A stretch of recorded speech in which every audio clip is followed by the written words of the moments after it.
नमस्कार। आप हैं ख्वाहिश यादों का सफ़र श्री के साथ। जैसे कि मेरी कहानी शीर्षक का नाम कन्फर्म सीट थी के 3 भाग आप सुन चुके हैं और ये 4th और अंतिम भाग है। मैं कुछ शुरू करती हूँ। यूं है कहानी। तुमने चलते समय मेरा चेहरा अपने दोनों हाथों में चिरपरिच अंदाज में भर लिया था और कहा, एक बात कहूं, तुम आज भी उतनी ही खूबसूरत हो।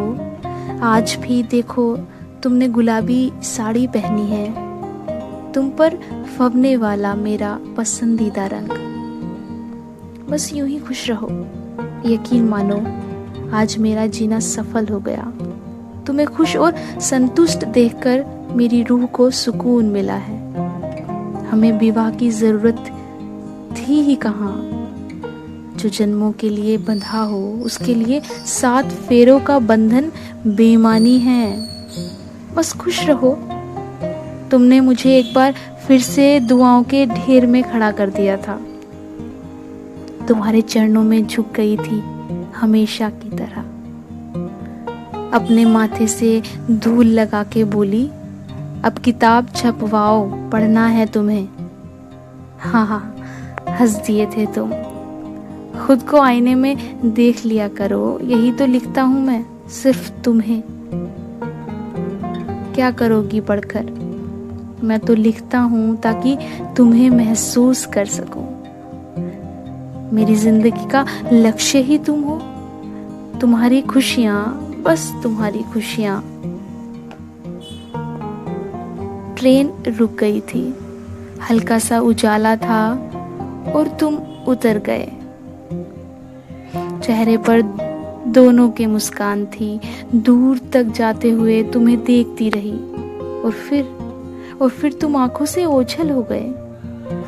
वापस आकर जब सीट पर बैठी तो लगा मानो कोई ख्वाब था, खूबसूरत सा ख्वाब। देखा कुछ था वहां सीट पर, तुम्हारी डायरी। अपनी डायरी छोड़ गए थे तुम वहां।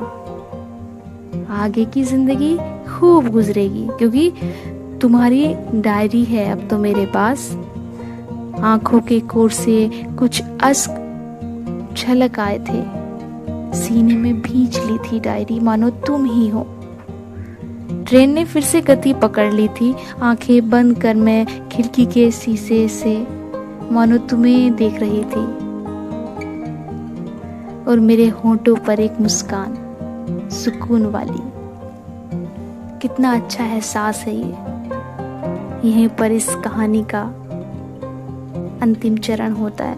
लेकिन आपने ये कहानी सुनी और आपने अपने आप को जरूर कहीं ना कहीं पाया है इस कहानी में, क्योंकि हम सभी का किरदार है। प्रेम एक ऐसी दास्तान है जो हमारी जिंदगी में एक अलग ही भाव उत्पन्न कर देती है।